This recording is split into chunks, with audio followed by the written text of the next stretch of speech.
Hello guys, bonjour chez vous, bonsoir chez vous. Nous sommes sur la voie de la voix. Nous sommes de retour et l'occasion nous est donnée pour pouvoir justement euh, recevoir nos invités hors pair que j'ai sélectionnés. Donc Monsieur le ministre, Monsieur Ontunga Sibajo, Monsieur l'honorable Luc Ondiasu Suna, ils vont nous rejoindre sous peu, Madame Dieki, Eugénie Dieki, une journaliste. Donc l'idée pour nous, c'était ce soir de parler de ce qui s'est passé au Gabon entre le 29 et le 30 août dernier. Nous voulons mettre l'emphase justement sur notre émission dans ce sens pour justement parler de ce qui s'est passé. J'ai envie de vous dire, connectez-vous, connectez-vous, vous faites bien de relayer notre émission, vous faites absolument bien de pouvoir vous connecter à l'espace de la voix de la voix. Nous sommes une émission en ligne qui met en phase le fait de pouvoir renouveler son intelligence, renouveler son mindset, renouveler sa pensée et dont le but pour nous est de pouvoir parler avec ceux qui décident et voir si nous pouvons changer la façon de penser et naturellement déposer une forme de changement dans les mentalités et particulièrement africaines. Sur ce pas, laissez-moi faire rentrer un de nos invités.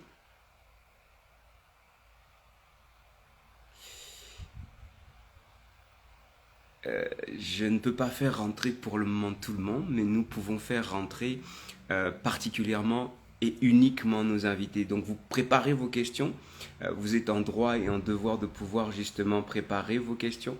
Je suis en train de voir comment faire rentrer mon invité euh, majeur. Est-ce que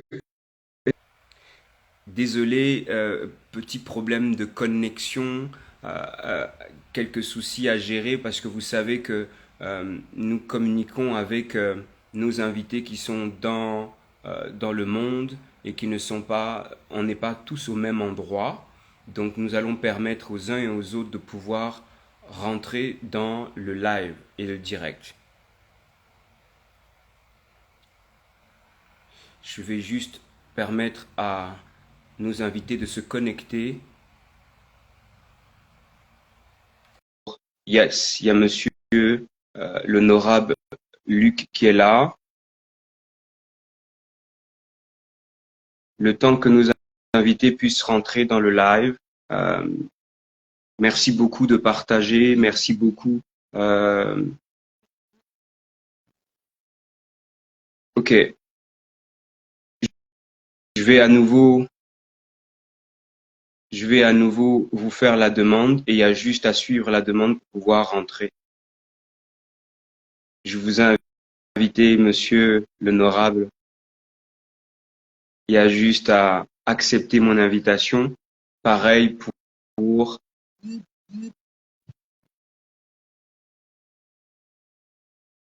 c'est peut-être pour ça. Euh, je vous invite à vous connecter avec plutôt votre téléphone que votre laptop. Ça permettra de faciliter la tâche pour pouvoir rentrer dans le live, s'il vous plaît. C'est pour ça que il est impératif et important de pouvoir rentrer utiliser votre téléphone intelligent à bon escient et l'optimiser.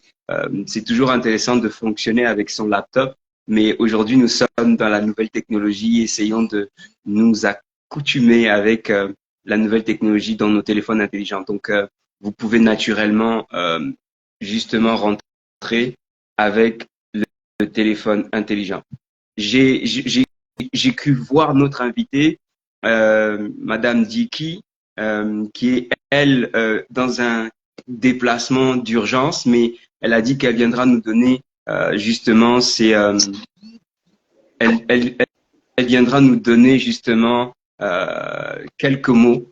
Madame Dieki, si vous êtes là, merci de pouvoir rentrer dans le live.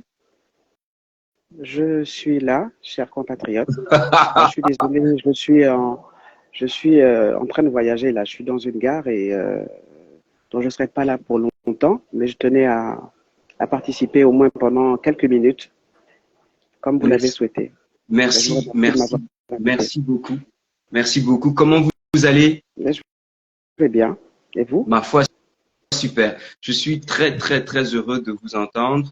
Je suis très content de même avec l'urgence de votre déplacement de dernière minute, que vous ayez eu l'opportunité de vous connecter et de répondre à notre invitation. C'est vraiment un honneur pour nous de vouloir entendre votre, euh, votre appréciation de ce qui s'est passé dans notre nation. Euh, la première question que j'ai pour vous, c'est comment est-ce que vous avez reçu la nouvelle et dans quelles conditions vous étiez? Alors, je pense que j'ai reçu la nouvelle comme beaucoup de nos compatriotes, hein, comme une libération, une véritable libération.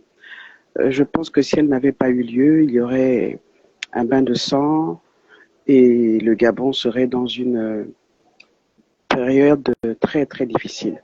Donc, on est sorti de là, grâce à Dieu. On est sorti de là et c'était assez inespéré. Je pense que beaucoup de Gabonais n'y croyaient pas. Voilà, ils ne pensaient pas qu'il y aurait quelqu'un au pays qui aurait le courage de faire ce coup d'État, qui n'est pas vraiment un coup d'État. En tout cas, c'est mon avis. D'accord. Mais dans quel état d'esprit vous étiez en tant que communicante, en tant que ressortissante du Gabon? Quelle était la vision de votre perception? Quel était votre ressenti? Est-ce que vous avez eu le réflexe tout de suite d'appeler votre famille? Parce que ce qui s'est passé, c'est que toutes les communications étaient coupées. Quand vous avez eu accès à votre famille, quel était votre ressenti en tant que euh, femme communicante? Qu'est-ce que vous vous êtes dit en fait? Ben, la communication était coupée, le Gabon était coupé du monde, donc forcément j'étais apeuré, je m'inquiétais de la situation, mais c'est bizarrement, en même temps que je m'inquiétais, je me disais que on n'a jamais vu ça on n'a jamais vu une situation pareille dans un pays, en tout cas un pays africain, que on attend les résultats d'une élection présidentielle et on coupe la communication et on coupe le pays en fait. C'est quelque chose d'assez inédit et forcément, je me suis dit que si quelque chose se passe comme ça, Bonsoir. c'est que c'est qu'il y aura quelque chose d'exceptionnel qui va sortir quoi. Moi, j'ai fondamentalement confiance euh, aux Gabonais, à notre histoire. Et je pense que ce qui nous arrive là est le point de départ en fait, il faut qu'on arrive à construire ce qu'on appelle une nation. Je pense que ce coup d'État, c'est l'occasion pour réfléchir à c'est quoi être Gabonais aujourd'hui et comment on construit ensemble une nation. C'est le gros travail qu'il y a à faire, à mon avis. Wow. Merci beaucoup, Madame Dieki, des premiers mots, des premiers ressentis par rapport à ce qui s'est passé le 30 août dernier concernant notre pays, le Gabon. Nous avons l'honneur et le privilège de recevoir un homme qui siège aujourd'hui à la nouvelle Assemblée de transition, qui a accepté justement de nous parler. Je voulais en même temps profiter à saluer ces hommes et ces femmes militaires qui ont pris la décision, parce que tu devrais commencer par ça, qui ont pris la décision de pouvoir agir pour l'unité de tous. Ce qui est clair et certain, c'est que aucune perte de vie humaine ne s'est fait dans notre nation en ces temps-là. Et je voudrais vraiment faire un salut d'honneur de drapeau et je dirais même républicain, de pouvoir saluer les hommes et les femmes qui ont œuvré pour permettre à ce que cette nation soit aujourd'hui une nation en paix, une nation unie et aucune perte de vie. Je voulais en même temps profiter à saluer l'honorable, parce que c'est comme ça qu'on salue les personnes qui s'asseyent aujourd'hui dans l'hémicycle, qui a été nommé personnellement, je dirais comme d'autres, par le nouveau président de la République dans la nation qui est la nôtre aujourd'hui, ce qu'on appelle en formule de transition. Monsieur Luc Ondias Souna, comment allez-vous? Soyez la bienvenue. Bonsoir, bonsoir. Tout le monde m'entend bien, j'espère. Yes. Ok, je vais bien, merci beaucoup. Merci pour l'opportunité, merci pour l'honneur de participer à ton live, c'est toujours un plaisir. Et quand tu me l'as proposé, j'ai accepté tout de suite. Après, c'est toujours pas évident d'avoir les disponibilités, mais on a pu en trouver une aujourd'hui. Et c'est bien. En tout cas, merci beaucoup pour cette opportunité. Bonsoir à madame. Euh, Bonsoir. Bonsoir à vous, c'est un plaisir également de vous rencontrer, même si c'est au travers d'écran, Plaisir mais partagé. voilà. Oui. Et très content d'être là. Merci beaucoup, Aristide. Merci. Monsieur Luc Ondias Souna, aujourd'hui, vous avez été nommé par la transition, par le leadership de la transition pour siéger à l'Assemblée nationale. Avant de pouvoir entrer dans ce cas de figure, je voulais vous demander, vous, en tant que Gabonais, en tant que leader politique, en tant qu'homme d'affaires et aussi de la nouvelle génération, comment est-ce que vous avez vécu le changement historique qui s'est passé le 30 août dernier? Ben, je, comme la grande majorité des Gabonais, avec beaucoup de joie, ça a été un coup de liberté, on va dire ça comme ça. C'est comme ça Yeah. qu'on l'appelle. Ce n'est pas une révolution, mais un coup de liberté. C'était très attendu. On a été agréablement surpris et on l'a pris avec beaucoup de joie. Comme l'a dit Madame, ça aurait été terrible. Ça aurait été terrible si ça s'était passé autrement. Et chacun de nous, nous étions des milliers, craignons un débordement et un véritable bain de sang. Et ça n'a pas été le cas parce que par la grâce de Dieu, eh bien, nos forces de défense ont pris leurs responsabilités et se sont levées. Et c'est pour cela que on leur est très très reconnaissant. Ils ont eu beaucoup de courage et nous saluons l'engagement du CTRI qu'on accompagne aujourd'hui. On est totalement à fond avec eux, totalement à fond avec notre président Brice Clotaire Oligui et on est tous derrière lui et on va accompagner le CTRI dans cette transition et nous allons faire en sorte que cette transition se passe bien pour notre pays, pour notre nation. Donc, on est très heureux, très content. Ce n'est pas parfait, mais les choses se mettent en place doucement, étape par étape. Et jusqu'ici, dans l'ensemble, ça se passe plutôt bien et les décisions qui sont prises par le CTRI sont plutôt bien accueillies par l'ensemble de la population. Madame Deki, quel est Oui. votre regard aujourd'hui à travers ce qui s'est passé dans la transition, c'est-à-dire on a déchu l'ancien président, on a déchu les institutions, on a déchu justement tout ce qui était gouvernemental dans le fonctionnement de l'appareil qui était en leadership. Et aujourd'hui, quel est votre regard en tant que communicante, en tant que femme et en tant que femme engagée dans la nation par rapport au premier pas, comme on dit, du leadership de la transition? Moi, je vois déjà il y a un style en fait. Il y a un style dans cette transition. Déjà le fait d'annoncer les changements avec des militaires dont on sent bien qu'ils y croient eux-mêmes. Ils sont partie prenante de cette transition. Donc il y a un style en fait. Il y a un style de gouvernance. Euh, je vois une transition, enfin des autorités de la transition, notamment le général Oligui, qui est à l'écoute véritablement de la population, même si effectivement il peut y avoir quelques erreurs. Mais je pense déjà qu'il y a une véritable écoute. Le fait, par exemple, d'avoir annoncé que les deux chambres les décisions qui ont été prises, on va changer les nominations, c'est déjà un signe que vraiment il y a un besoin d'être à l'écoute du peuple. Il y a un besoin d'être à l'écoute de la population. Il y a beaucoup de signes. Ce sont des gens. Moi, je suis très touché par l'image qu'on a vue au début, où ils ont carrément prié, remercié le Seigneur de ce qui se passe. Si ces personnes ne croyaient pas en un Dieu puissant, rien ne se serait passé comme cela, c'est-à-dire comme ça, sans effusion de sang. Et la population a vraiment accueilli le général Oligui et tous les autres militaires. Donc, moi, je dis qu'il y a un style, il y a une véritable écoute. Forcément, il y aura des erreurs, forcément, il y aura des mécontents, mais il faut avancer. Il faut vraiment avancer et il faut bien s'entourer. Il faut faire attention à ne pas reproduire les mêmes erreurs que dans l'ancien système. Il faut bien s'entourer.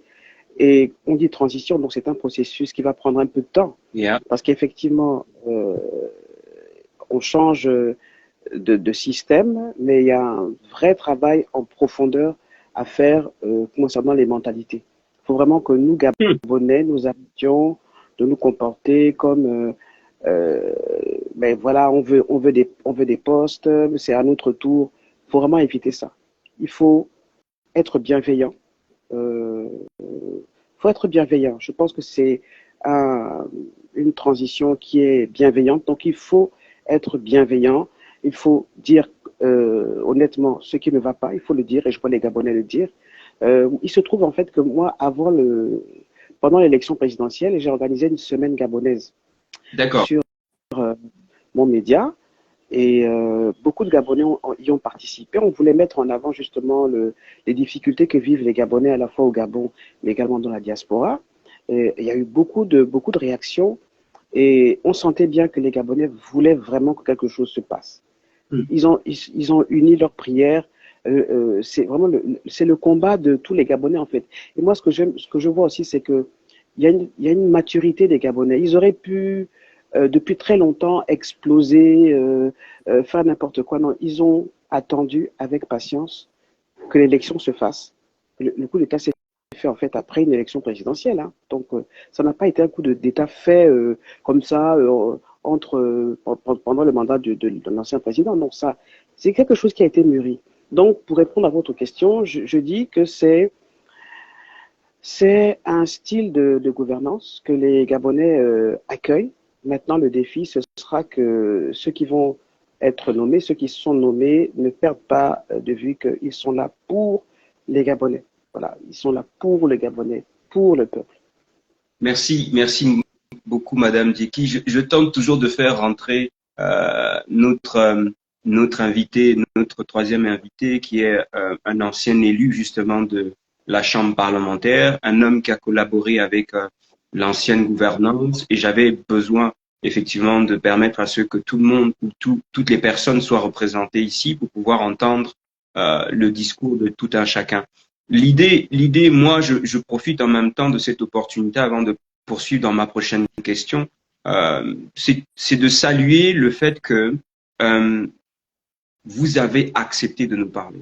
Très peu de personnes aujourd'hui, même celles qui sont nommées ou celles qui étaient nommées, avaient la présence d'esprit de pouvoir s'exprimer. Parce qu'on vendait un leadership, on vendait le fait qu'on soit nommé et qu'on représentait effectivement la nomination de celui qui nous a mis au poste. Donc moi, personnellement, je venais souligner quelque chose de vous qui êtes là ce soir, d'accepter de venir parler parce que c'est important. Ça fait partie aussi du changement de notre mentalité. Mais croyez-moi, j'ai des questions un peu pertinentes. Donc, je ne vais pas seulement vous caresser dans le sens du poil. Je vais être respectueux parce que c'est aussi là notre émission. C'est le changement du mindset. Mais on va poser les questions. Et je reviens à poser la question à Madame Dieki avant qu'elle ne nous laisse. Madame Dieki, quel est votre regard? Quelle est votre perception en tant que femme? Pour ne pas répéter ma question sur le leadership qui se présente aujourd'hui ou qui se profile aujourd'hui. Parce que je vous sais engagé dans la chose de la femme, par exemple. Alors, j'ai pas bien compris la question parce que on me dit que bientôt je vais sortir du live. Répétez la question, que je puisse vous répondre. Quelle est votre perception en tant que femme et sur l'engagement que vous maintenez aujourd'hui sur la femme africaine, la femme gabonaise? Alors, c'est bizarre, je vais vous répondre un peu à contrario. Je suis tombé en amour, je tombe en amour tous les jours pour ce qu'on appelle la jante masculine. Pour une fois, je ne parlerai pas des femmes. Je pense qu'il est courageux. Et je le disais il y a quelques jours, Je disais à ma belle-fille, voilà, j'ai mes enfants, mes garçons, des femmes, je disais, vous ne vous rendez pas compte à quel point être un homme est difficile. Euh, Moi, mon père, toute sa vie, il est médecin, enfin, il est docteur à la retraite. Toute sa vie, il nous a nourri, élevé, donné des valeurs. Et jamais personne ne s'est posé la question de savoir, mais comment ça se faisait que ce monsieur qui avait des enfants, nous, mais également des enfants de ses frères, de sa femme, ma mère, après il s'est remarié, mais comment il faisait pour que le congélateur soit toujours plein? My God. C'est c'est donc, et je pense que dans l'ancien système, on n'a pas mis les hommes à leur place. Et on voyait à quel point les hommes devaient faire des choses pas catholiques hein, pour être dans le système. Et moi, je voudrais rendre hommage aux hommes aujourd'hui. C'est un homme qui a pris son courage à deux mains pour nous libérer de ce système. Donc, maintenant, en tant que femme, euh, j'ai envie de dire que c'est des militaires qui sont au pouvoir. Donc, ils ont le sens de l'ordre, ils sont carrés. Mais il faut engager plus de femmes, les bonnes personnes, pour comprendre que quand on gère un pays, il y a un management où on prend la, la, la capacité des femmes d'être à l'écoute vraiment des populations, de leurs besoins, et puis la capacité des hommes à appliquer. Nous, les femmes, on a un cœur, on a une âme pour écouter vraiment les besoins. Et puis les hommes sont là pour passer à l'action. Donc en tant que femme, je suis honoré que le président de la transition ait mis sa femme en avant. Ça, c'est exceptionnel. Il lui a montré à quel point, à la face de tout le monde, en fait, qu'il l'aimait. C'est très rare, hein. C'est rare et c'est un bon signe en fait. C'est un bon signe. Donc vraiment, je suis tombé et retombé en amour euh, aux hommes. J'ai toujours travaillé avec des hommes. En tant que directrice des programmes d'Africa numéro 1, j'ai toujours travaillé avec des hommes. Et ce sont des gens, vous êtes, vous les hommes, quand on vous comprend, quand on vous met à votre place sur un piédestal, vous savez euh, rendre justice, vous savez nourrir vos familles, donc nourrir la nation. Et c'est ça que je vois en fait, que le général puisse nourrir les Gabonais en termes de nourriture, évidemment la nourriture qu'on mange, hein, parce qu'il y a un gros travail de relancer l'économie, faire en sorte que les Gabonais aient des entreprises, on retourne à la terre, vraiment que les choses essentielles, fondamentales, qu'on soit autosuffisants sur le plan alimentaire, sur le plan économique. Il y a l'éducation aussi. Quand il n'y a pas d'hommes, il y a beaucoup de femmes qui élèvent leurs enfants seuls. On se rend compte que quand l'homme n'est pas là, ça fait des hommes, des enfants, des filles qui ne. C'est comme s'ils marchaient sur un pied. Donc, moi, je voudrais, en tant que femme, que l'homme gabonais reprenne sa place dans la famille gabonaise. Hein, la question des filles mères, la question des mères célibataires. Non.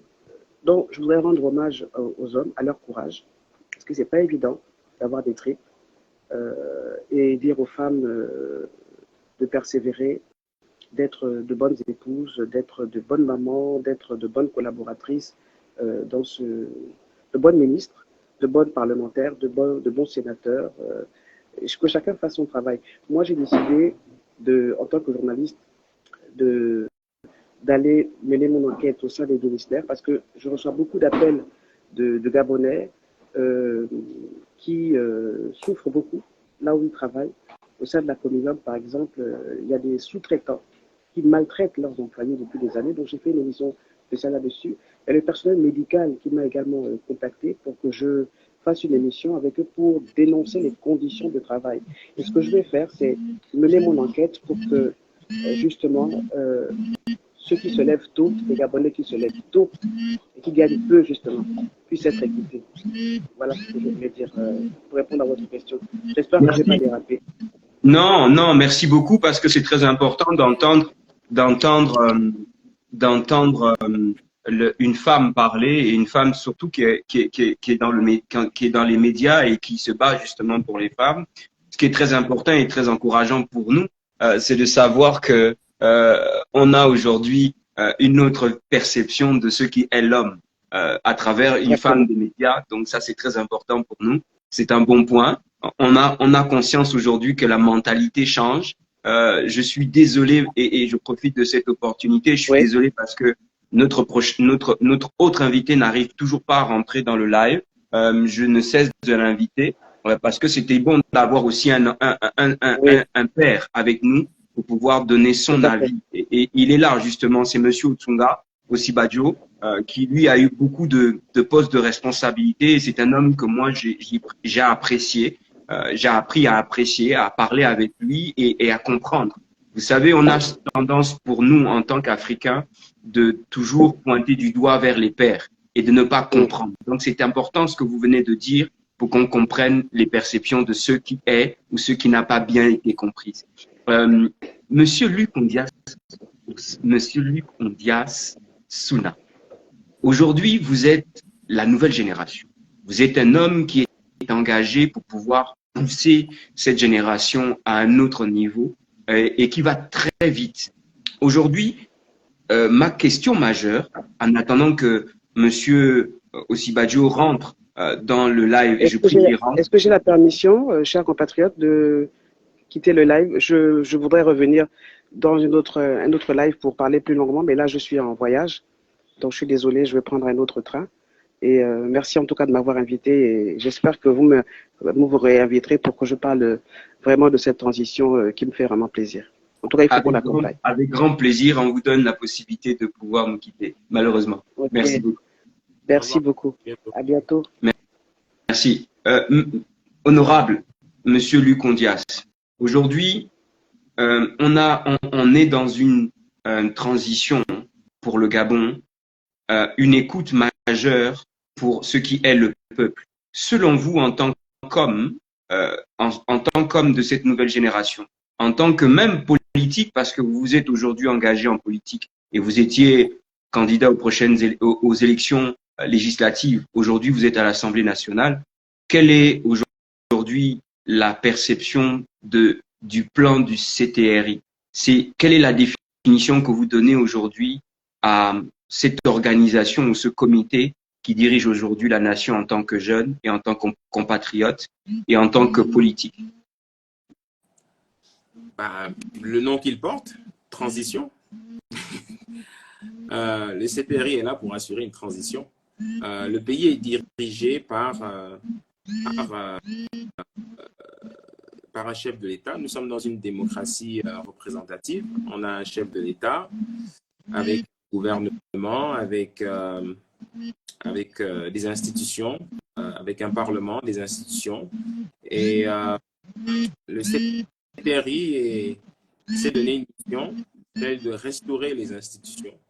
Quand on parle de restauration, eh bien parce que un certain nombre de choses avaient été faites auparavant par le régime précédent et nos institutions ont paru faibles et elles ont paru tellement faibles que le peuple ne se sentait plus du tout en sécurité. Et le CTRI, composé des forces de défense, a pris ses responsabilités pour assurer cette transition-là. Au sortir de cette transition qui est censée durer 2 ans, voire 3 ans, des élections vont avoir lieu et le peuple va être appelé aux urnes pour élire un président de la République. Le président de la transition, Brice Clotaire Oligui, a été clair. Il a dit que ce n'est pas au cours de la transition que tout peut être fait. Lui, il est là pour assurer une transition. Donc, une charte de la transition a été rédigée. Cette charte vaut pour constitution pour le moment. Cette constitution, l'Assemblée constituante qui va être mise en place avec le Parlement et autres, va être rédigée. Ensuite, le peuple va être appelé à une concertation nationale. Le Premier ministre, le chef du gouvernement, est intervenu il y a quelques jours pour annoncer cette concertation nationale qui est en préparation. Et ensuite, le peuple va être appelé et va adopter sa constitution. Ensuite, nous irons aux élections. Tout ce travail-là, le travail qui va être abattu par le gouvernement, par le Parlement, tout ce travail-là constitue la transition et nous souhaitons tous que cette transition se fasse de manière propre. Tout à l'heure, je disais que rien n'est parfait, mais l'objectif, c'est que le peuple ressorte de cette transition satisfait et que l'on puisse ensuite aller aux élections. Nous devons aller à des élections. Et parce que tout simplement, le retour aux élections constitue le retour à l'ordre constitutionnel. Donc, le peuple sera appelé aux urnes. Mais pour le moment, les militaires qui constituent le CTRI sont là pour assurer cette transition. Petit à petit, les institutions ont été remises en place. Il y a eu des nominations, des ministres qui conduisent le gouvernement parce que le pays doit fonctionner. Nous, en tant que parlementaires, on a été nommés. Après, que l'on ait été nommé, que l'on ait été élu, le plus important, c'est qu'on soit parlementaire et qu'on soit là pour faire le travail en faveur du peuple. C'est tout ce qui compte pour le moment. Hein? Donc, d'ailleurs, on ne dit pas député, on dit député de la transition, parlement de la transition. Donc, un député est normalement élu par le peuple. D'accord? Pour le moment, nous avons été nommés par le chef de l'État pour assurer cette transition. Mais au sortir de cette transition, les députés aussi seront appelés aux urnes.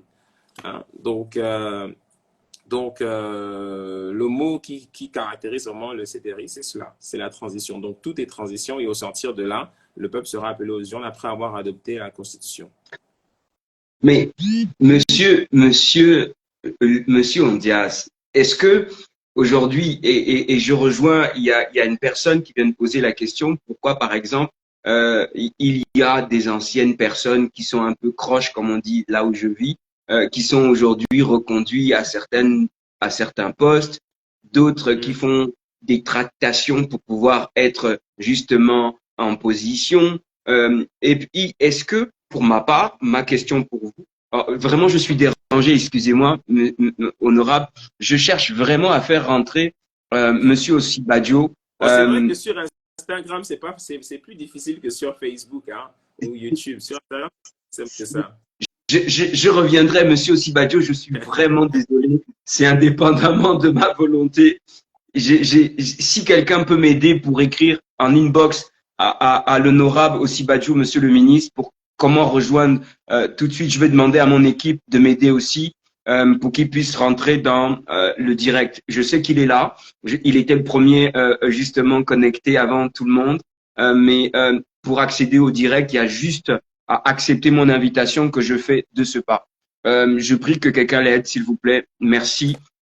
Donc, Monsieur Ondias, est-ce que ça ne porte pas préjudice aujourd'hui en parlant de ce que vous venez de dire, que comme on est dans une phase de transition, vous avez été nommé et que aujourd'hui, siégeant à l'hémicycle, qu'est-ce qui fait qu'aujourd'hui, en tant que personnalité ou homme du peuple, comme vous dites, être nommé sur le leadership de celui qui vous a nommé, et je m'explique, ne pas voter la loi du peuple, mais de voter la loi de celui qui vous a nommé?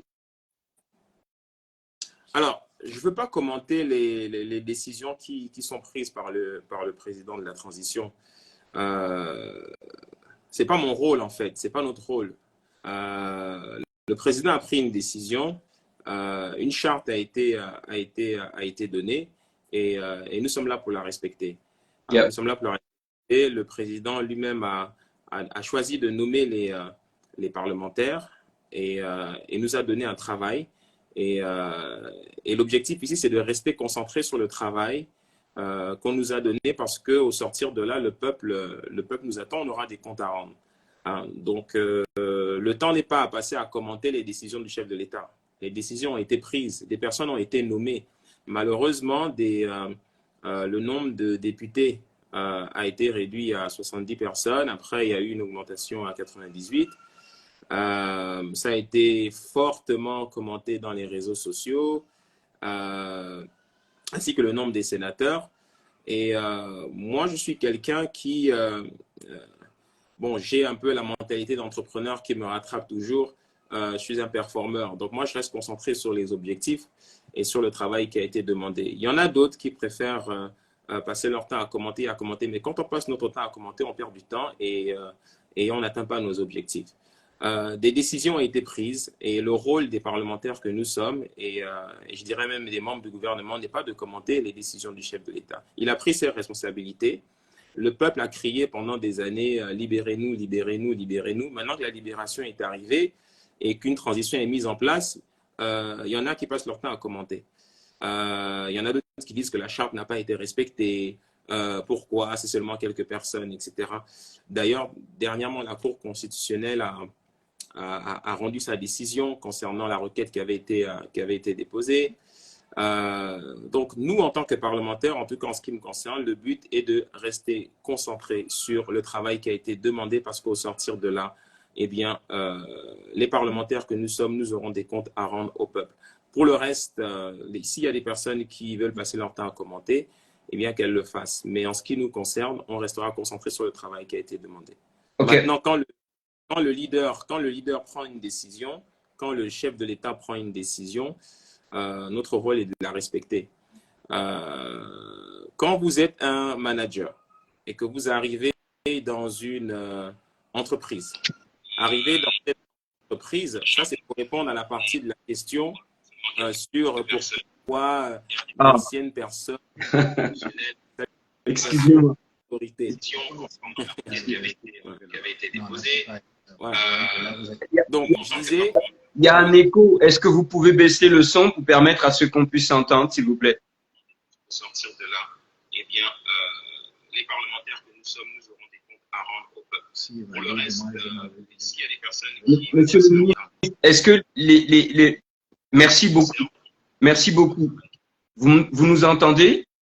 Quand le leader prend une décision, quand le chef de l'État prend une décision, notre rôle est il faudra couper l'autre téléphone pour permettre à ce qu'on puisse entendre uniquement. D'accord, ils vont y arriver. Ok, merci beaucoup. On va y arriver justement. Donc, ouais. Juste pour répondre à la deuxième partie de la question, quand vous êtes manager et que vous êtes nommé à la tête d'une entreprise, quand vous arrivez dans l'entreprise, vous avez des anciens, vous avez des nouveaux. Hein? Vous arrivez avec une nouvelle équipe, mais vous avez aussi les anciens qui sont là, qui sont là depuis très, très longtemps. Un bon manager, il ne vient pas, il vire tout le monde et puis il met que de nouvelles personnes. Non. Le bon manager, il essaie de composer avec tout le monde. D'accord? Parce qu'il y a des personnes qui sont là depuis longtemps et qui sont bonnes dans ce qu'elles font. Donc, on ne va pas s'en séparer. Ça, c'est le premier point. Le deuxième point, c'est aussi une part de sagesse. C'est aussi une part de sagesse parce que les personnes dont certaines personnes se plaignent, etc. Bon, premièrement, ce sont des Gabonais, comme nous tous. On a bien vu que le chef de l'État a rencontré toutes les parties prenantes, des PDGistes, des anciens candidats à l'élection présidentielle, des personnes issues de la diaspora. Pourquoi? Parce que tout simplement, il l'a clairement montré, il veut associer tout le monde. Donc, parce que nous sommes dans une phase de reconstruction de notre pays, donc on a tout le monde. On associe tout le monde. Même s'il y a des personnes qui sont contestées, si le chef de l'État et les membres du CTRI considèrent que ces personnes aussi doivent participer à la construction du pays et à cette transition, alors il faut respecter cette décision, il faut aller avec eux, il faut composer avec eux. Voilà, donc c'est un peu comme ça que moi je vois la chose. Maintenant, on est encore au début. Attendons de voir un peu comment les choses vont se dérouler, comment les différentes parties prenantes vont participer à cette transition. Et après, on se laissera le temps de donner nos avis et voire de critiquer. Hein? Mais attendons un peu. Maintenant, je trouve qu'on est à peine à un mois et demi.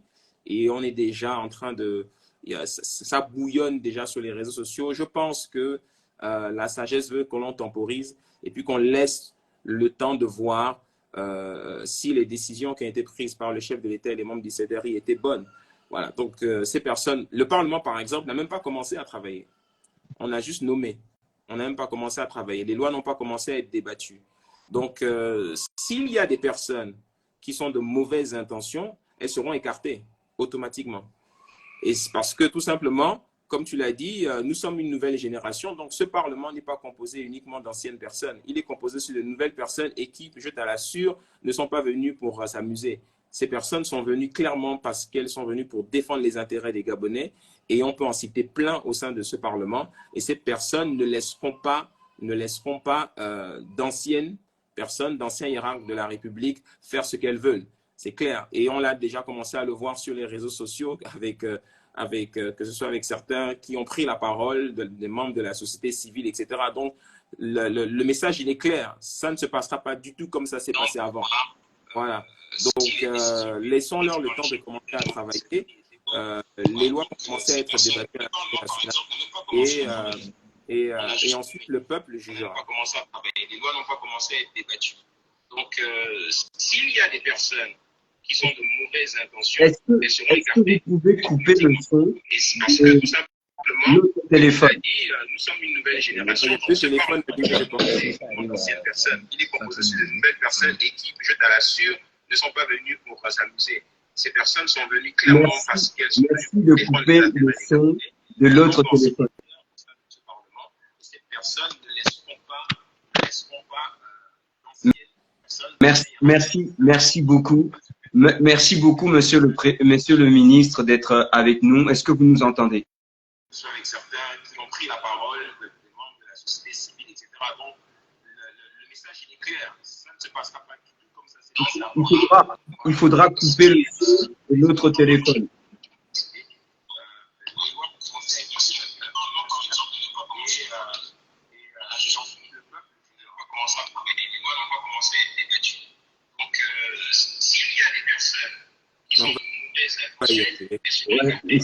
La connexion apparemment est très compliquée. Monsieur Oja,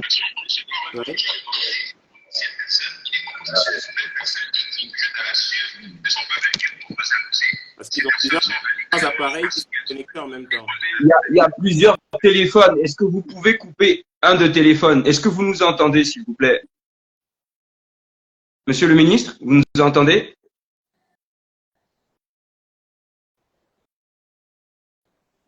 Bon, on va continuer, on va attendre que ils aient la possibilité de nous entendre. Moi, honorable Monsieur Luc Ondias, je suis totalement d'accord avec vous dans le fait de pouvoir permettre à ce que la machine se mette en route. On voit beaucoup de sagesse en vous et on vous remercie parce que on a besoin des choses qui sont claires, précises. Et aujourd'hui, on veut changer les mentalités. Clairement, c'est changer les mentalités. S'il y a des personnes aujourd'hui qui bloquent le processus, que les autorités prennent leurs responsabilités pour permettre à ceux qu'on n'ait pas de temps à perdre. Parce que le peuple gabonais aujourd'hui attend un changement radical et à tous les niveaux. Mais on sait très bien que clairement, on ne peut pas changer un système en claquement de doigts. Donc il faut, c'est ça aussi la réforme. C'est ça aussi le fait de pouvoir restaurer. Quand on parle de restauration, on parle de pouvoir enlever les choses qui ne sont pas bonnes et permettre de mettre des choses qui sont très bonnes. Et je voudrais poser ma prochaine question en attendant que Monsieur le ministre arrive à gérer son son et avec son équipe. Merci vraiment de faire l'effort que vous faites. Je voudrais vraiment vous poser cette question. Vous, depuis que vous avez été nommé, quel est votre apport? Qu'est-ce que vous avez commencé à vouloir mettre en phase? Et certainement que vous avez rencontré les personnes qui dirigent aujourd'hui ou du moins qui sont proches du plan du leadership. Si vous avez rencontré le président, quel était votre échange, sans rentrer dans le vif ou le cœur secret de l'État, mais quel était votre échange, quel était votre apport, quelles ont été vos suggestions par rapport au fait de pouvoir justement intégrer cette équipe aujourd'hui parlementaire? Bon, alors déjà, la décision, les nominations ont eu lieu la semaine dernière, donc ça ne fait pas depuis très très longtemps. Mais on mesure déjà l'ampleur de la tâche et l'ampleur de la mission. Avant de parler d'abord de nous, le président de la transition, Brice Clotaire-Oligui, lui-même déjà a donné des priorités parce qu'il est à l'écoute du peuple et il y a des priorités, il y a des domaines d'urgence. Donc, les choses vont être gérées par ordre de priorité. Donc, il y a déjà des propositions et des projets de loi sur la table, hein, parce que tout simplement, il y a des projets de loi qui devaient être passés depuis très, très longtemps. Donc, à mon avis, les parlementaires que nous sommes vont être appelés à travailler en priorité d'abord sur les projets d'urgence. Ça, c'est clair. Donc, ce n'est pas d'abord ce que nous voulons d'abord qui sera pris en compte, mais d'abord ce que le peuple demande de traiter en urgence. C'est pour cela qu'on a été mis là. Mais bien entendu, bien sûr, en tant que parlementaire, et j'imagine que c'est le cas de bien d'autres parlementaires, il y a des sujets majeurs qui vont aider à la transformation du pays que l'on veut absolument débattre à l'Assemblée nationale. Il y a des sujets, des propositions de loi, des projets de loi qui très certainement seront posés sur la table d'entrée juste après la rentrée parlementaire. On les posera sur la table pour dire voilà, tel et tel sujet, on va les traiter. Moi, personnellement, j'en ai des sujets qu'on a défendus pendant la campagne, pendant la dernière campagne législative, que ce soit les sujets liés à l'économie, à la modernisation de l'État, à la modernisation de notre administration, tous les sujets qui tournent autour de la digitalisation des fichiers d'état civil, la numérisation de beaucoup de documents, les retraités. Donc, on a tout le volet social, les retraités. Il y a beaucoup de sujets, en fait, qu'on a défendus, que j'ai eu aussi l'occasion de discuter avec plusieurs autorités. Tout récemment d'ailleurs, semaine très riche. Donc dès qu'on va arriver, la première chose qu'on fera d'abord, c'est de se concerter avec tous les parlementaires et le président de l'Assemblée nationale. Et par ordre de priorité, les sujets seront traités. Vous savez, les députés, quand ils travaillent au sein de commissions, des commissions permanentes. Et les députés sont orientés dans différentes commissions. Cette semaine, le président de l'Assemblée nationale a donné une interview dans l'Union et une question lui a été posée sur le mode de fonctionnement en termes de travail que les députés vont adopter. Est-ce qu'ils vont devoir choisir les commissions par ordre de préférence, etc. Et le président de l'Assemblée nationale a dit qu'il souhaite, et c'est très certainement ce qui se fera, que tous les députés participent aux travaux de toutes les commissions, parce que tous les sujets sont importants. Voilà. Donc, moi, j'ai des préférences pour certains sujets, mais ça ne me dérangerait pas de participer aux débats qui se feront dans la commission des affaires économiques ou des affaires étrangères ou la commission culturelle, etc. Chez les sportifs, il y a des sujets qui sont sur le feu. Dans le domaine de la pêche, il y a des sujets qui sont sur le feu. Au niveau de la jeunesse, il y a des sujets qui sont sur le feu. Éducation, pareil, etc. Donc, tous les sujets sont importants et on va étudier ça avec les collègues, avec les autres parlementaires et on travaillera. Voilà.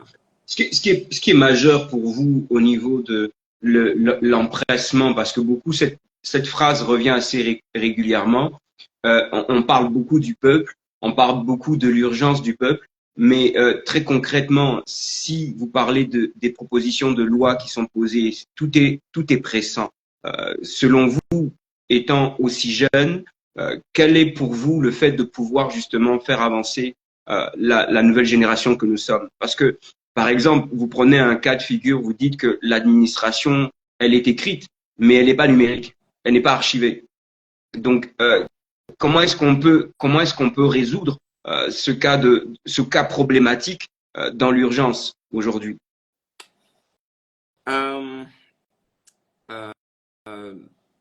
Alors, on dit qu'une nation est souveraine, nous sommes souverains, notre pays est souverain, notre nation est souveraine. Mais on ne peut pas parler de souveraineté nationale sans avoir notre souveraineté économique. Et on ne peut pas avoir de souveraineté économique sans posséder notre souveraineté numérique.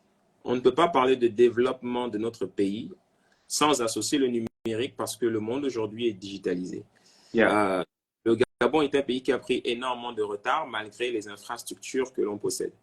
Donc, quand on parle de développement en termes de priorité, la numérisation de notre administration est majeure. C'est majeur. Maintenant, ce sont des chantiers qui vont prendre beaucoup de temps. La numérisation de notre administration, par exemple, c'est un chantier qui se fera sur le long terme. Il faut associer énormément d'acteurs à cette politique publique-là. Et ça va prendre énormément de temps.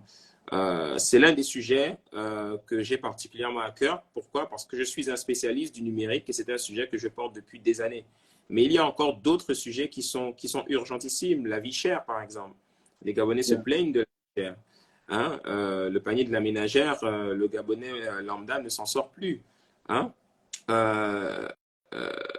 Les commerçants, il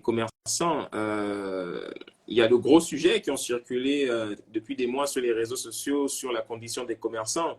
On a longuement, vous avez vu de plus en plus, revient sur la table le point concernant les étrangers. Tous ces sujets-là.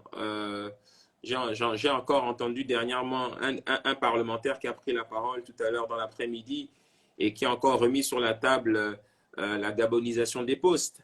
Hein? Voilà des sujets qui vont être très certainement débattus à l'Assemblée nationale parce qu'il y a des points qui vont être insérés dans la Constitution et les débats pourront peut-être même être houleux s'il y en a qui ne sont peut-être pas d'accord sur certains points. Donc,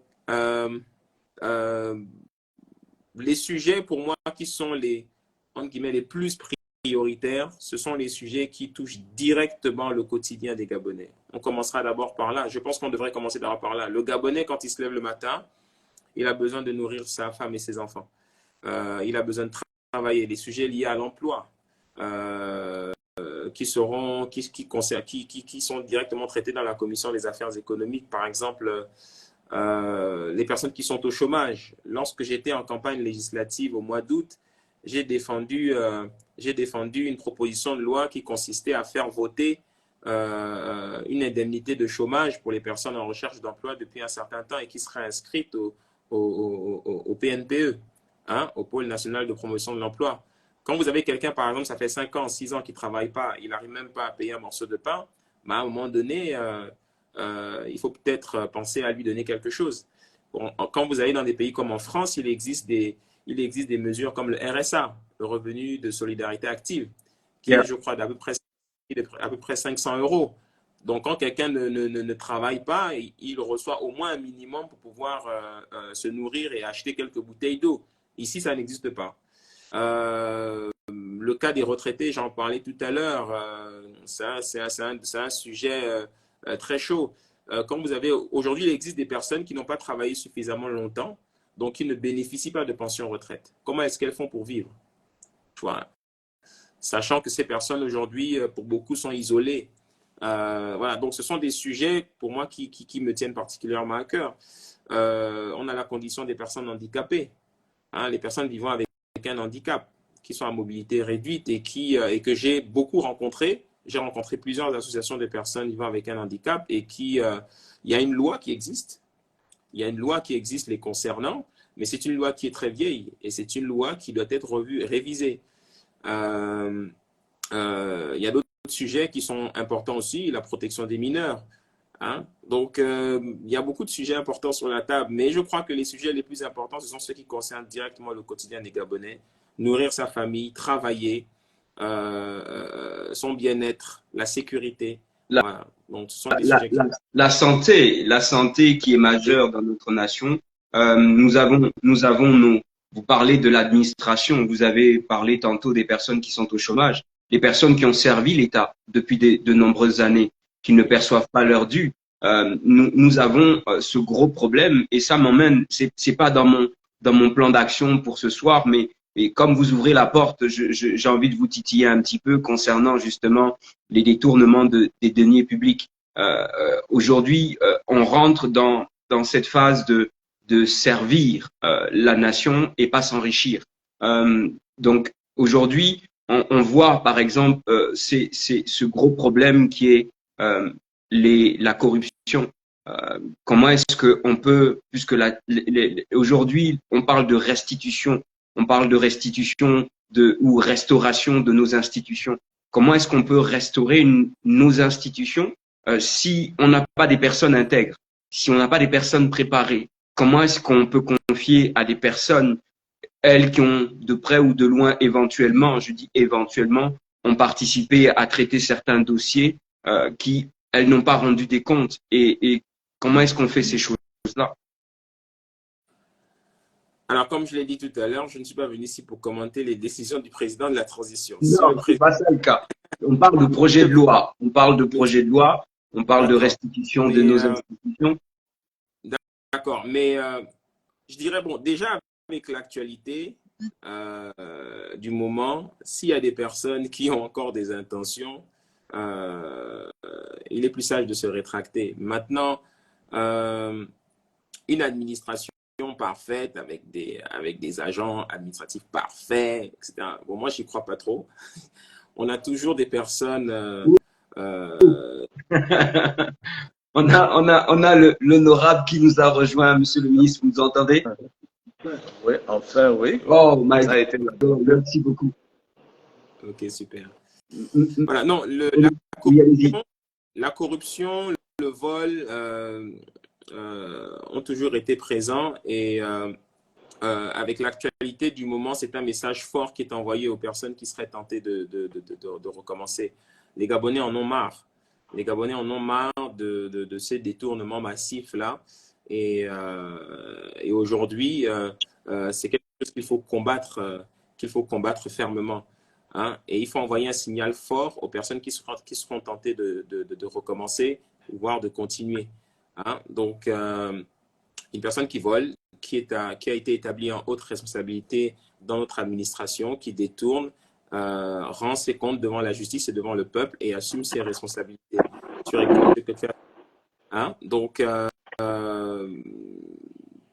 si les choses se déroulent comme elles se déroulent actuellement et que de hauts cadres de la République et dernièrement, la dernière actualité qui défraie la chronique, c'est l'ex-première dame qui se retrouve incarcérée, eh bien, c'est pour envoyer un message fort que nous sommes dans un pays de droit, il y a une justice qui est là et que quand on viole volontairement la loi, eh bien, on devra assumer ses responsabilités, rendre des comptes devant la justice. Donc, s'il y a des personnes qui sont tentées de continuer parce qu'elles se disent invincibles et veulent continuer, bah, qu'elles essayent.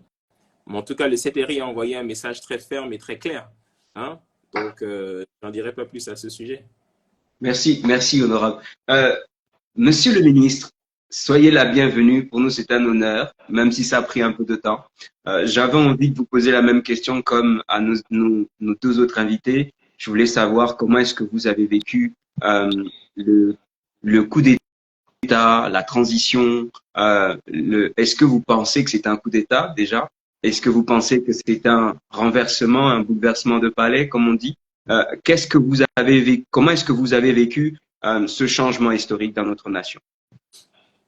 Merci. Je ne vous vois plus, mais je vous entends. Oh. Oui, nous qui étions aux affaires, c'est vrai qu'on n'a pas la même perception que les observateurs, mais je dois dire que les choses étaient perceptibles. On avait la nette impression qu'il y avait un pilotage à vue et nous savions tous que le chef était en difficulté et que les choses n'avançaient plus comme elles devaient se faire. Personnellement, je l'ai déjà dit, je n'ai pas été surpris par le dénouement.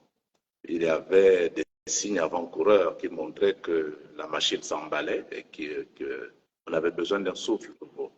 Pour la petite histoire, vous savez, nous sommes allés aux élections, mais sans le franc électoral. Donc, cette série de choses-là montrait que quelque chose n'allait plus, que apparemment dans le cockpit, il n'y avait plus de commandant de bord. Et nous avons, personnellement, je n'ai pas été très surpris. Nous pressentions que quelque chose devait se passer, nous ne savions pas quoi. Et puis, lorsque ça a été ce coup que nous tous nous accueillons comme étant la main de Dieu pour permettre au Gabon de recalibrer son développement et son évolution démocratique, eh bien, je ne dis pas que nous avons applaudi, nous avons d'abord été dubitatifs parce qu'on a été habitué en Afrique à des coups d'État, à des révolutions de palais. Et avec les premières affirmations du CTRI, nous avons tous été rassurés. Et tout de suite, personnellement, j'ai essayé de mettre à contribution les connaissances que j'avais de par le monde, qui m'appelaient toute surprise et inquiète. J'ai rassuré tout le monde, j'ai expliqué que ce qui nous est arrivé, c'était la meilleure des choses possibles. D'abord, du point de vue de la paix, parce que les résultats tels qu'ils étaient déjà annoncés étaient porteurs de troubles. Et les troubles, on sait comment ils commencent, on ne sait jamais comment ils s'achèvent. Et donc, que les militaires soient arrivés pour dire non, non, non, pas la terre, mettons la balle au centre, ça a été une très bonne chose. Ensuite, que les militaires décident de refonder le pays, de refonder la République, c'est encore une très grande chose, parce que vous savez mieux que moi que notre pays qui a tant d'atouts pour se développer traîne un peu à la queue du développement de l'Afrique. Et donc, on avait besoin des personnes de vision, des personnes j'allais dire, surtout de discipline, parce que c'est ça qui nous manque au Gabon.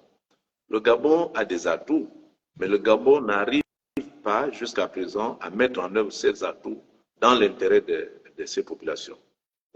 Vous parliez tout à l'heure de mauvaise gouvernance. Ça, c'est une preuve d'indiscipline budgétaire. C'est une preuve d'indiscipline de gestion. Et donc, ce coup qui nous est arrivé n'est pas un coup d'État. C'est un coup de liberté, mais c'est surtout la main de Dieu. Vous savez, le Gabon est un pays béni de Dieu. C'est la main de Dieu qui a voulu qu'après plusieurs décennies d'alternement, il y ait quelqu'un qui vienne siffler la fin de la récréation et qui vienne remettre le train sur les rails. Monsieur le ministre, avec tout le respect que je vous dois et que la plupart des Gabonais vont regarder, est-ce qu'aujourd'hui vous avez un sentiment de non-achèvement ou de non-implication majeure des prérogatives qui vous ont été confiées dans le fait de pouvoir arriver à ce résultat? Vous savez, un gouvernement, c'est comme une équipe de football. Une équipe a une dynamique de groupe. Dans une dynamique de groupe, lorsque le fond de jeu d'équipe n'existe pas, les individualités s'expriment très mal, et même pas du tout. Personnellement, un sentiment personnel d'un goût d'inachevé, non. Mais un sentiment global d'une équipe qui avait besoin d'un coach, oui. Il ne faut jamais regretter, il faut seulement constater que la construction d'un pays, en principe, est une succession d'équipes, mais que dans le cas précis du Gabon, au moment où nous parlons, il y a une situation qui ne dépend pas de nous, qui a fait que le chef de l'époque soit amené à être incapable et que maintenant nous voyons qu'il y a eu un groupe qui a su tirer profit de cette faiblesse du chef, mais à son propre profit. Et donc, non, je n'ai pas de regret par rapport à la manière dont les choses se sont passées. Je dis que c'était la meilleure des choses possibles. Si on avait eu un simulacre de changement démocratique, les chantres de la démocratie auraient crié à la démocratie. Mais premièrement, je suis sûr qu'on n'aurait jamais rattrapé ce qu'on a pu rattraper en quelques jours. Et surtout, je doute qu'on aurait pu donner un coup de pied dans la fourmilière pour dire on a assez joué, maintenant il faut se mettre au travail. Et je ne suis pas surpris qu'il y ait eu cette adhésion du Gabon profond. Lorsque le coup s'est produit, moi j'étais à Okondja. Le lendemain, j'ai pris ma voiture, j'ai donc parcouru le pays j'allais dire du sud au nord puis à l'ouest. Et partout, j'étais surpris de constater, mais agréablement surpris, de constater l'adhésion populaire. Et aujourd'hui, quand vous voyez en espace d'un mois tout ce que le CPTRI a fait, quelle est votre appréciation, quel est votre regard? Nous nous applaudissons et nous disons que, parce que le CPTRI aussi est dirigé par des humains et aucun humain n'est exempt d'erreur, nous disons qu'il faut faire confiance à ces jeunes gens qui apprennent maintenant la gestion politique. Parce que j'ai entendu les gens critiquer déjà les premières nominations. Je pense qu'il faut regarder au-delà de tout ça.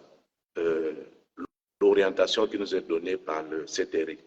C'est une orientation, à mon avis, qui va nous permettre, si le Gabon, si les Gabonais acceptent d'écouter, c'est une orientation qui va nous permettre de faire un bond pour rattraper beaucoup de temps perdu. Dans le sens de la moralisation de la chose publique, dans le sens même de la construction réellement démocratique, parce que la démocratie n'est pas toujours tributaire du nombre de partis, mais de l'expression réelle de la liberté. Et là, vous voyez qu'en quelques jours, c'est comme si on sortait du goulag. Il y a un printemps qui s'annonce et qu'il faut que chacun d'entre nous encourage. Maintenant, je dirais à ceux qui font le procès de nomination que tout le monde ne peut pas être nommé en même temps. Ce n'est pas possible. Il y a toujours des individus qui sont choisis pour accompagner l'équipe. Ce sont des choix humains, donc pas exempt de critique, mais un choix est par définition, j'allais dire, un choix individuel, n'est pas une élection, et même lors des élections, on assiste parfois à des contestations. Je pense que pour l'instant, la trajectoire est bonne.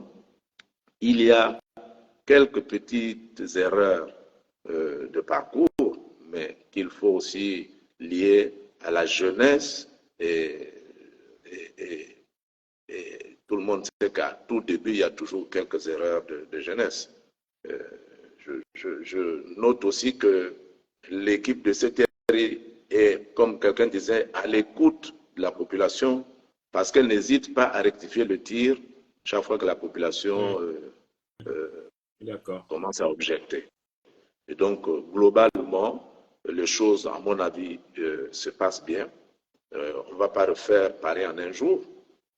Il faut donner du temps. C'est pour ça que je suis de ceux qui pensent que cette transition doit quand même suffisamment durer pour commencer à changer ce qui est le plus difficile à changer, c'est-à-dire les mentalités.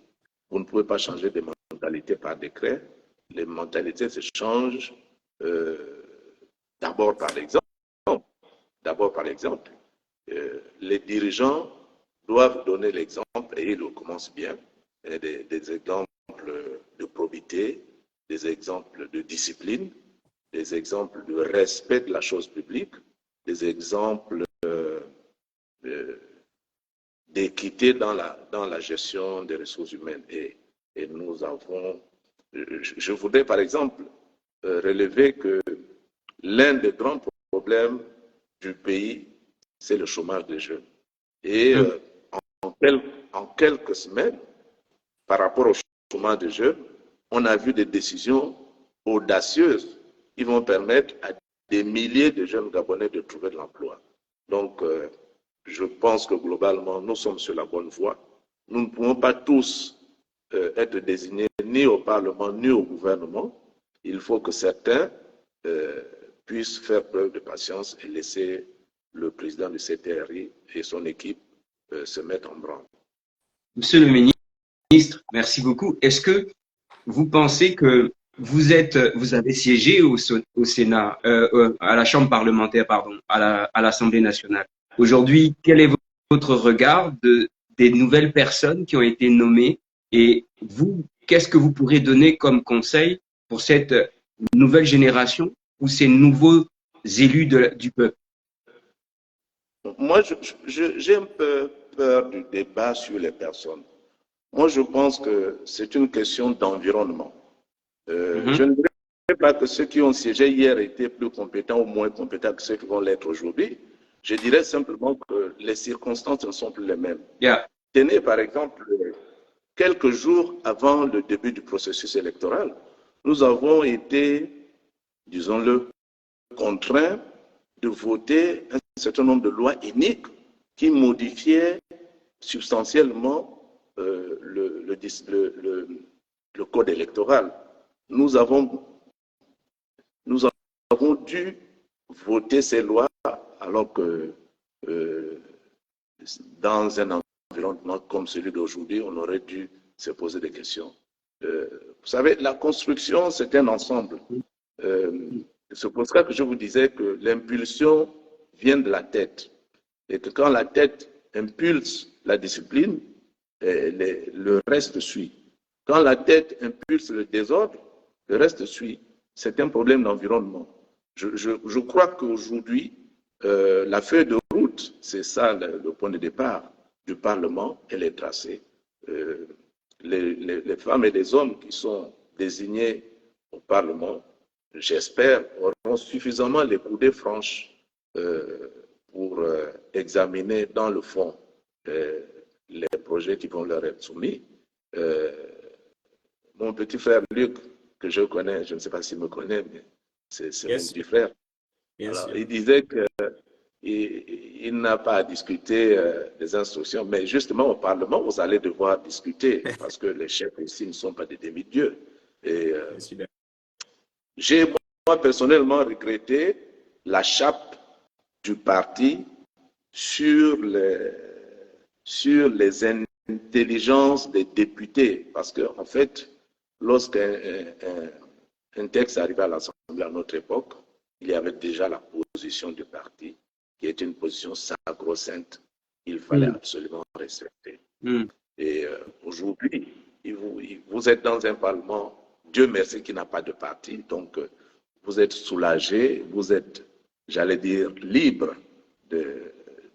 d'examiner dans le fond les textes qui vont parvenir. Et vous avez besoin, le pays a besoin de votre libre arbitre pour qu'on puisse avoir des textes équitables.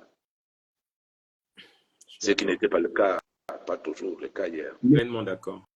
Merci, parce que c'est très important ce que vous venez de dire. Ouais. Et vous avez bien spécifié que ce n'étaient pas les mêmes circonstances et vous êtes rentré un peu plus profond en expliquant que il y avait aussi une responsabilité de parti qui pesait sur vous et que vous ne pouvez pas forcément voter contre. Vous ne pourriez que vous simplement vous plier à la charte que vous avez signée, mais tout de même, vous avez utilisé une expression qui est importante, le discernement, le fait de pouvoir aller chercher quelque chose qui ne convient pas à votre personne et que vous ne pourrez pas accepter, qu'une personne puisse vivre ce que vous ne pouvez pas accepter. Donc, c'est bien la raison pour laquelle j'ai posé la question, qu'est-ce que vous diriez à la nouvelle génération? Parce que on a tendance de croire que la génération qui est la nôtre aujourd'hui peut bypasser la génération qui est au-dessus parce qu'on est un peu plus intellectuel, on va un peu plus vite, mais je pense que c'est nécessaire qu'on prenne soin de pouvoir justement entendre même ceux qui ont été hier au pouvoir, même ceux qui ont expérimenté une forme de décision, mais qui peuvent tout de même donner quelque chose pour éclairer et de permettre à ceux que la nouvelle génération ne fasse pas les mêmes erreurs que ceux qui ont été peut-être hier aux affaires. Je pense que le président du CTRI et son équipe ont dépassé cet aspect. Parce que vous voyez, même à la présidence, le vice-président du CTRI était quelqu'un d'un âge suffisamment mûr. Et quand je vois les nominations au Parlement, elles ont allié la sagesse des anciens au dynamisme des jeunes. Donc, je pense que c'est des hommes et des femmes tous mûrs, chacun avec des qualités, qui vont être appelés à bâtir les fondations, les nouvelles fondations, c'est-à-dire la Constitution, euh, en veillant, à mon avis, à ce que les démons du passé soient expurgés, parce que le grand problème, c'est la non-limitation des mandats, par exemple. Le grand problème, c'est la facilité avec laquelle le texte fondamental qu'est la Constitution peut être modifié. Yeah. Voilà. Et le grand problème, c'est peut-être la personnalisation du pouvoir aussi. Donc, je crois que les hommes et les femmes qui sont amenés à plancher sur la future Constitution, que je connais pour la plupart, vont nous sortir de bonnes choses. Et je compte sur la lucidité du président de CTRI et de son équipe pour veiller à ce que les causes du passé ne se génèrent pas. Honorable Luc Ondias, quand on parle aujourd'hui de mentalité, restauration des institutions, à quoi ça vous fait allusion? Bon, la mentalité, ça englobe beaucoup de choses, la mentalité. Quand tu dis le changement des mentalités, déjà, on a changé de régime, on a changé de leadership. Cette adaptation, ce changement-là, beaucoup peut-être ne l'ont pas encore vraiment accepté. On le ressent dans les débats, dans les interventions dans les réseaux sociaux, etc. Mais petit à petit, quand on voit certaines choses arriver, par exemple comme l'incarcération de personnalités qui dirigeaient hier et qu'on ne pouvait pas imaginer aujourd'hui être incarcérées, on a encore du mal à imaginer que c'est réel. En fait, elles sont vraiment incarcérées. Donc, il faut savoir accepter qu'il y a vraiment eu un changement. Maintenant,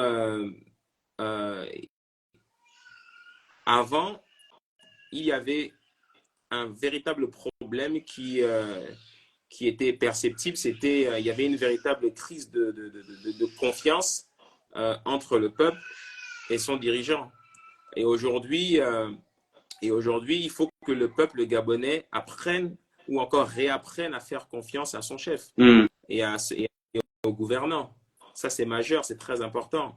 Le CTRI, le président de la transition, Brice Clotaire Oligui, a besoin de la confiance du peuple et le peuple a besoin de se sentir écouté par son chef pour lui accorder sa confiance. Bon, je pense qu'on l'a vu ces derniers jours, par exemple, lorsque on parlait des nominations à l'instant, quand les nominations ont été faites, il y a eu un tollé sur les réseaux sociaux au sujet de certains noms qu'on n'a pas vu apparaître, et puis tout d'un coup on a vu un revirement, par exemple au sujet de Jean-Rémy Yama, qui est sorti récemment de prison et qui a été bombardé au Sénat. On a vu la nomination qui est venue par la suite de Elsa Rituel Bukandou. Ça montre clairement que le président de la transition et les membres du CTRI sont à l'écoute. Hein? Et c'est bien, c'est bon que ça soit passé comme ça. En circonstances particulières, des nominations particulières, exceptionnelles comme ça, parce qu'à l'époque, quand un rendu de conseil des ministres a été donné, je ne pense pas qu'on va revoir le conseil des ministres pour réintroduire quelqu'un. Non. Voilà, donc c'est assez, ça m'a fait bizarre de voir que le président de la transition était capable, comme ça, de revenir comme ça sur une décision. Il a enlevé quelqu'un qui avait été nommé, parce que le peuple a dit, mais non, cette personne, vous avez vu comment elle a dirigé la commune avant, vous ne pouvez pas la remettre dans le Parlement. Eh bien, il a changé, il a remis quelqu'un d'autre. Et c'est ça qui est bon, en fait. C'est ça qui est bon. Il a le pouvoir entre les mains. Il est à l'écoute du peuple et il est capable de modifier une décision au dernier moment. Et ça, c'est quelque chose qui est louable, que le peuple doit louer tout simplement. Donc, moi, je crois qu'il faut accorder la confiance au président de la transition et ceux qui nous dirigent. C'est par là déjà que le changement passe et que le peuple apprenne à faire confiance à ses gouvernants. Après, maintenant, toutes les décisions ne seront peut-être pas parfaites, comme mon aîné ici l'a dit, mais il faut que le peuple fasse confiance à ceux qui les dirigent et il faut que le peuple fasse confiance aussi à Dieu. Parce que tout ce qui s'est passé, si ce n'était pas la grâce de Dieu, je ne sais pas où est-ce qu'on serait aujourd'hui. Le président de la transition a clairement montré qu'au-delà de ses capacités, il faisait confiance aussi au Seigneur, à Dieu, également son épouse. Et nous savons tous que dans notre pays, la grande majorité des Gabonais sont croyants, hein, et font confiance à Dieu. Et ça ne va pas être facile, mais par la grâce de Dieu, on va y arriver. Et on passera une bonne transition et on ira aux élections. Merci.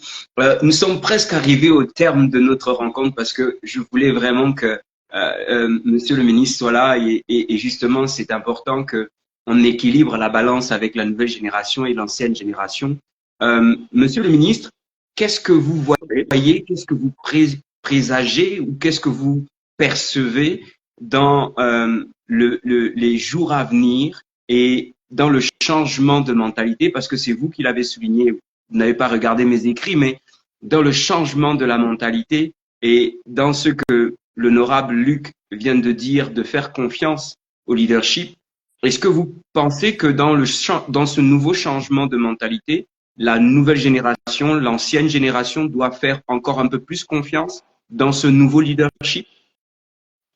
Je pense qu'il n'y a pas d'oracle à consulter. Le changement de mentalité s'apprécie au travers d'un certain nombre d'habitudes. Et les habitudes, c'est simple, c'est une fois plus la deuxième fois plus les fois suivantes. Donc, c'est dans la durée, c'est forcément dans la durée que l'on va juger du changement de mentalité. Mais quels sont les éléments fondamentaux qui peuvent induire ce changement que nous attendons?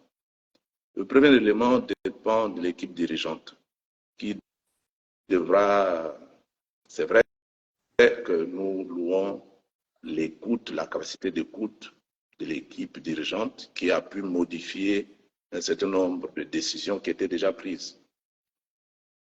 Mais c'est aussi vrai que ça a un peu écorné, un petit peu écorné l'image de l'équipe dirigeante. Il faudra que l'équipe dirigeante donne beaucoup de gages, parce que c'est quand même eux qui sont à la manœuvre. Vous savez, dans un orchestre, il y a plusieurs instruments de musique, mais il y a le chef d'orchestre qui n'a qu'une baguette à la main. Et son rôle à lui, c'est de mettre en musique, de désigner le moment où tel va jouer de l'harmonium, tel autre va jouer de la guitare, ainsi de suite. Et c'est le rôle du CTRI, avec à la tête le président de la transition. Et dans ce rôle, il faut qu'il fasse preuve de beaucoup d'écoute pour qu'une fois une décision prise, il y ait le moins de récriminations possible. Ensuite, c'est un couple. Il y a le chef, il y a le peuple. Nous, qui subissons les décisions, il faut que nous fassions preuve de beaucoup de compréhension. Si ce couple-là fonctionne harmonieusement, il y aura une autre manière de gérer la vie publique. Comme l'a dit M. Ondias, le couple sanction-récompense, c'est le couple qui va induire le changement de mentalité. Ça veut dire quoi? Ça veut dire qu'il faudra, plus que par le passé, récompenser les bonnes actions et sanctionner les erreurs pour qu'on ne crée pas des contre-valeurs. Et dans le temps, on va apprécier, comme il l'a dit tout à l'heure, ce n'est pas tout le temps qu'on voit des sommités de la République être jugées, condamnées et enfermées comme on le voit en ce moment. En ce moment, ça fait réfléchir tous ceux qui gèrent un pan de l'activité publique.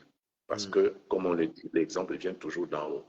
Donc, je crois que si cette tendance est maintenue, il n'y a aucune raison que les choses continuent à être comme par le passé. Et il faut donner le temps au changement Il faut donner le temps à la transition. J'entends parler de 2 ans, 3 ans. Moi, je suis de ceux qui proposeraient même 5 ans de transition. Parce qu'il ne s'agit pas seulement d'écrire les textes, d'écrire les procédures, il s'agit aussi et surtout de commencer à imprimer une façon de faire. Et comme je le disais tout à l'heure, les habitudes se créent en pratiquant une première fois, puis une deuxième fois, et ensuite les fois suivantes. Donc, à mon avis, le facteur temps est très important dans ce que nous sommes en train de faire. Et ensuite, accepter aussi d'être observateur, c'est important dans ce genre d'activité. Beaucoup dont nous autres n'ont pas été appelés au Parlement, mais on ne peut pas avoir un Parlement pléthorique. Mais notre rôle à nous, qui n'avons pas été là, c'est d'être des conseillers bénévoles si les autres ont besoin de notre petite expérience.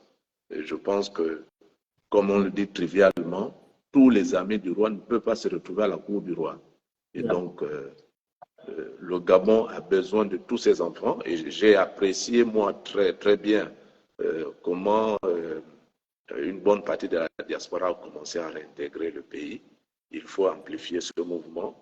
Je pense que le Gabon a besoin de tous ses enfants.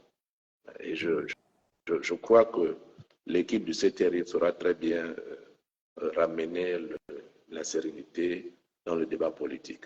Et une fois que la sérénité est ramenée, on pourra à nouveau se repartir dans les joutes électorales. Mais on ne peut pas aujourd'hui, alors que les règles du jeu ne sont pas encore adoptées, alors que les bonnes pratiques ne sont pas encore adoptées, ce serait illusoire de vouloir repartir vite aux élections, qui seraient des élections forcément pipées. Votre mot de fin sur notre rencontre de ce soir, nommé pour servir, qu'est-ce que vous pouvez nous dire, monsieur l'honorable Luc Ondia Souna? Nommé pour servir, donc au service du peuple, au service de la nation. C'est un privilège, c'est une grâce de pouvoir servir son pays.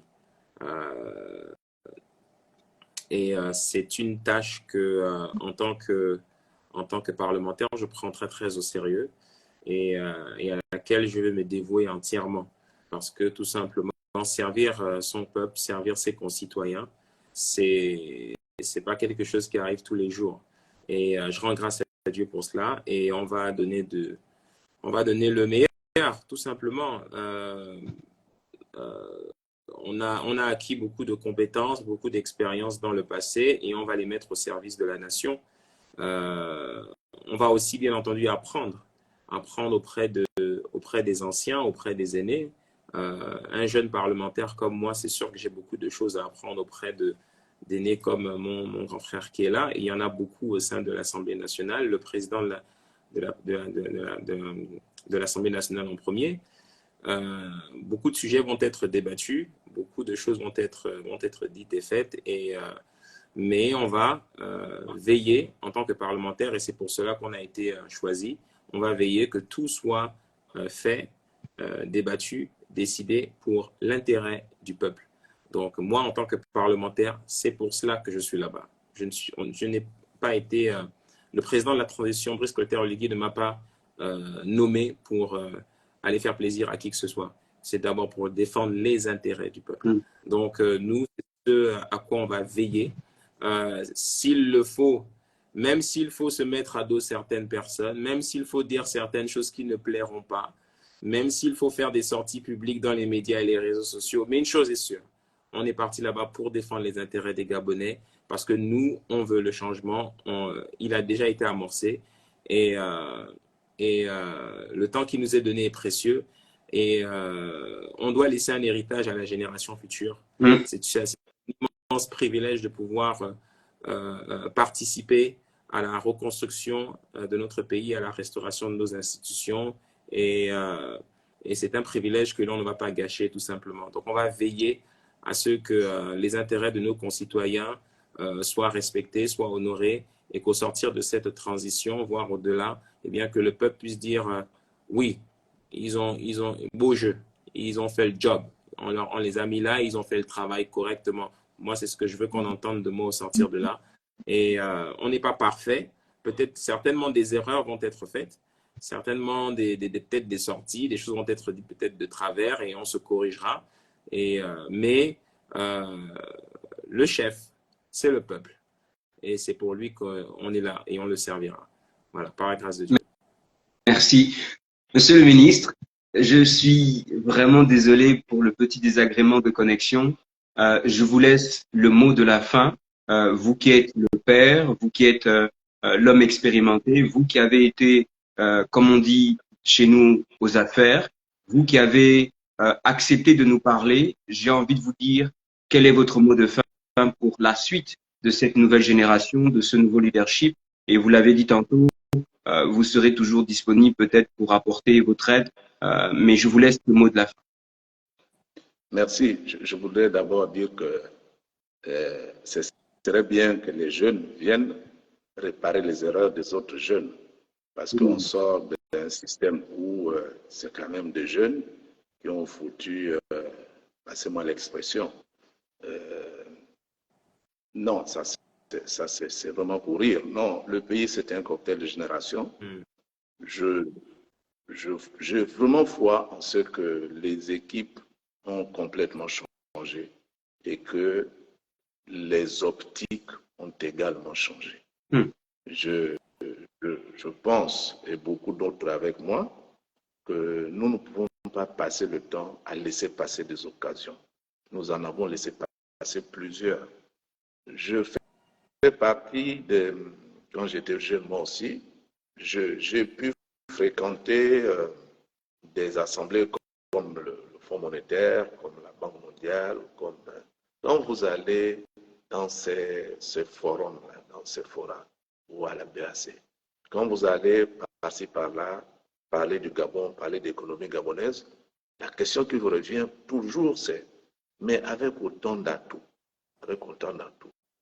comment vous vous retrouver dans la situation où vous êtes? Et ça, chacun d'entre nous le sait.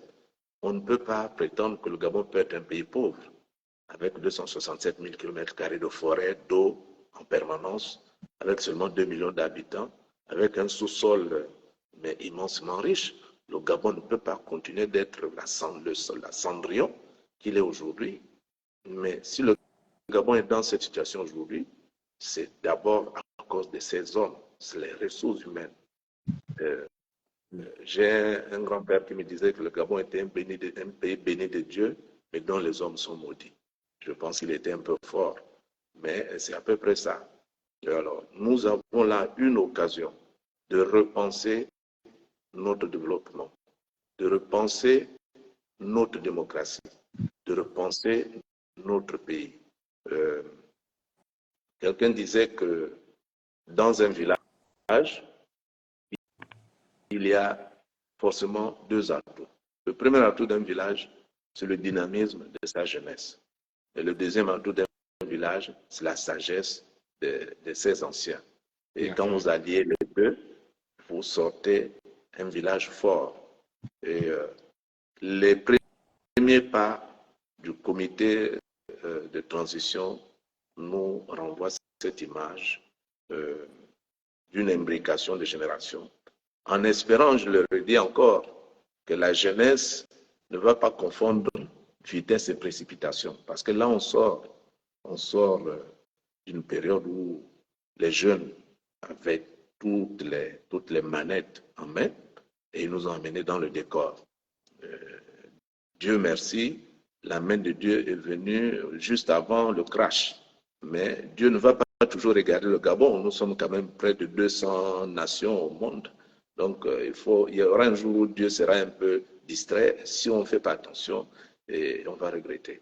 Donc, mon mot de fin, c'est que j'ai foi en ce que désormais, nous allons adopter une orbite vertueuse.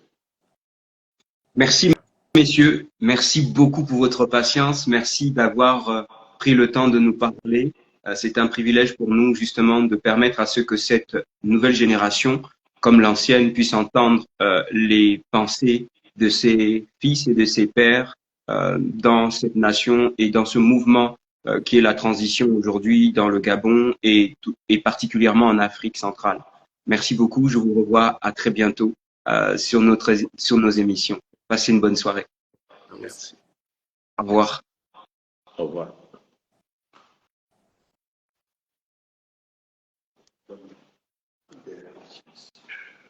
Ça n'a pas été facile.